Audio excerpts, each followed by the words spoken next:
మన పూర్వీకులు నిర్మించిన కళని, శిల్పాల్ని చూస్తే అవి కేవలం అలంకారం కోసం కాదన్మాట. అదొక భాష.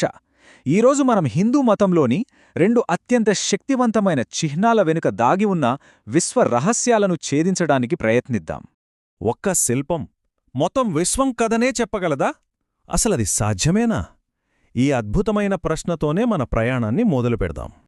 ఇదిగో ఇది 10వ శతాబ్దానికి చెందిన శివ నటరాజు కాంస్య విగ్రహం. చూడ్డానికి అద్భుతమైన ఒక డాన్స్ పోజ్లా ఉంది కదూ, కాని ఇది అంతకంటే చాలా ఎక్కువ. సృష్టి, స్థితి, లయం ఈ మొత్తం కాస్మిక్ సైకిల్కిదొక ప్రతీక. దానిలో ఉన్న ప్రతి ఒక్క కదలిక, చేతిలో ఉన్న ప్రతి వస్తువు అన్నీ ఒక లోతైన కథను మనకు వివరిస్తాయి. సరే, ముందుగా శివుణ్ణి ఒక విశ్వనర్తకిగా అంటే కాస్మిక్ డాన్సర్గా చూద్దాం. ఆయన చేసే ఆ తాండవం కేవలం కళాప్రదర్శన కాదు, అది విశ్వం యొక్క లయను నిర్దేశించే ఒక దివ్య కార్యం. శివుడు చేసే ఈ నృత్యం ఇదేదో సరదాకో ప్రదర్శనకో కాదు. దీన్ని ఆనంద తాండవం అంటారు. అంటే డాన్స్ ఆఫ్ బ్లిస్ అనమాట. ఈ నృత్యం నుంచే విశ్వం యొక్క సృష్టి, లయచక్రాలకు శక్తి వస్తోంది. చూడండి, ఈ డాన్స్లో ప్రతి ఎలిమెంట్కి ఒక అర్థముంది. ఆయన చుట్టూ ఉన్న ఆ ఫైర్ సర్కిల్ ఉందే, అది సృష్టి, వినాశన చక్రానికి సింబల్. ఆయన ఆ పవర్ఫుల్ పోస్చర్ యూనివర్స్ యొక్క రిథంని చూపిస్తుంది. పైకెత్తిన కాలు మోక్షానికి దారి చూపిస్తుంటే, కింద నేలపై ఉన్న పాదం అజ్ఞానాన్ని అణిచివేస్తోంది. ఇక్కడ శివుని పాదాల కింద ఉన్నాడు చూసారా? ఈ రాక్షసుడి పేరు అపస్మరుడు. ఇతను మనలోని అహంకారానికి, అజ్ఞానానికి ప్రతీక. కాని ఇక్కడొక విషయం గమనించాలి. ఓడిపోతున్నా కూడా అతని ముఖంలో భయం లేదు, ప్రశాంతంగా ఉన్నాడు. అంటే అజ్ఞానాన్ని నాశనం చేయడం కాదు, జ్ఞానంతో దాన్ని మార్చేయడమన్నమాట. సరే, ఇప్పుడుదాకా ఆయన డాన్స్ పోజ్ని అర్థం చేసుకున్నాం కదా. ఇప్పుడింకాస్త లోపలికి వెళ్దాం. ఈ కాంస్య విగ్రహంలో ఉన్న చిన్న చిన్న డీటెయిల్స్, అంటే ఆయన చేతుల్లో ఉన్న వస్తువులు, అలంకారాలు, వాటి వెనుక ఉన్న కథేంటో చూద్దాం. ఢమరుకం నుంచి 3వ కన్ను వరకు, మెడలోని పాము నుంచి అభయహస్తం వరకు, ఈ ప్రతి చిహ్నం శివునిలోని ఒక విభిన్నమైన కోణాన్ని మనకు చూపిస్తుంది. ఇవన్నీ కలిస్తేనే ఆ సంపూర్ణ విశ్వతత్వం మనకు అర్థమవుతుంది. ఇక్కడే శివుడిలో ఉన్న ఆ పవర్ఫుల్ డ్యుయాలిటీ, అంటే ద్వంద్వ స్వభావం మనకు కనిపిస్తుంది. ఒక చేతిలో సృష్టికి నాంది పలికే ఢమరుకం, మరో చేతిలో సర్వాన్ని అంతం చేసే అగ్ని. ఆయనే మొదలు, ఆయనే ముగింపు. ఢమరుకం నుంచి వచ్చే సౌండ్తోనే టైమ్ అండ్ స్పేస్ మొదలయ్యాయి అంటారు.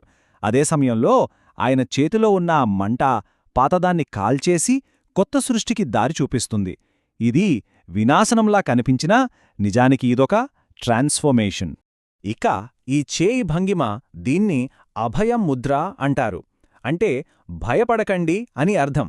ఈ సృష్టి లయచక్రాల మధ్య తన భక్తులకు రక్షణగా, శాంతిగా నేనున్నాను అని ఆయన భరోసా ఇస్తున్నారన్నమాట. ఆయన జటాజూటం చూశారా? అది కేవలం ఒక యోగిలా కనిపించడానికి కాదు.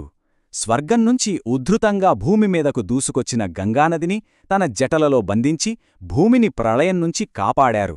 ఆ శక్తికి కూడా ఇది ప్రతీక. ఇక ఆయన నుదుటిపై ఉన్న 3వ కన్ను, ఇది మన మామూలు కంటికి కనిపించని విశ్వజ్ఞానానికి చిహ్నం. అది తెరుచుకుంటే చాలు, భ్రమలు, చెడు అంతా బూడిదైపోతుంది అంటారు. అంతటి శక్తికి అది కేంద్రం. సరే, ఇప్పటిదాకా మనం విశ్వం యొక్క కదలికకు, యాక్షన్కు చిహ్నమైన నటరాజుడి గురించి చూశాం. ఇప్పుడు దీనికి పూర్తి భిన్నంగా, ఒకే చోట స్థిరంగా ఉండే దైవిక ఉనికికి చిహ్నమైన ఒక ప్రదేశం గురించి తెలుసుకుందాం. మన రెండవ అంశం ఆనంద నిలయం. పేరులోనే ఉంది, ఆనందానికి నిలయం అని. ఇది కేవలం ఒక కట్టడం కాదు, భక్తులకు దైవ సాక్షాత్కారాన్ని కలిగించే ఒక కేంద్రం. తిరుమల వెంకటేశ్వర స్వామి ఆలయంలోనే గర్భగుడి పైన ఉంటుంది కదా బంగారు గోపురం, దాన్నే ఆనంద నిలయం అంటారు. పేరుకు తగ్గట్టే భక్తులకు ఒక రకమైన దైవానుభూతిని, పరమానందాన్ని ఇచ్చే పవిత్ర స్థలమది. ఈ బంగారు గోపురం కేవలం సంపదకు చిహ్నం అనుకుంటే పొరపాటే.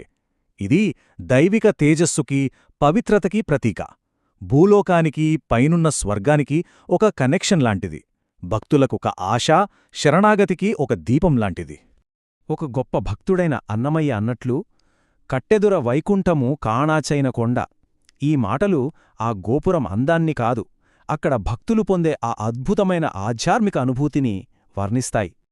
ఈ యాత్ర చేసి చేసి అలసిపోయిన భక్తులకు దూరమునుంచే ఆ బంగారు గోపురం కనిపించగానే, అబ్బా, స్వామి దగ్గరికొచ్చేశామన్న ఫీలింగ్ వస్తుంది. వాళ్ల కష్టాలన్నీ తీరిపోయినట్టు, ఆశీస్సులు దొరికినట్టు భావిస్తారు. అందుకే దాన్ని ఆ ఆలయానికి ఆధ్యాత్మిక కిరీటమంటారు. చివరగా ఈ రెండు అద్భుతమైన సంకేతాలను ఒకసారి పోల్చి చూద్దాం. ఒకటి నిరంతర కదలికకు చిహ్నమైతే, మరొకటి శాశ్వతమైన నిశ్చలత్వానికి ప్రతీక. చూసారుగా, శివ నటరాజు విశ్వం యొక్క డైనమిక్ సైకిల్ని, అంటే సృష్టి, లయ, పునర్జన్మలను సూచిస్తారు.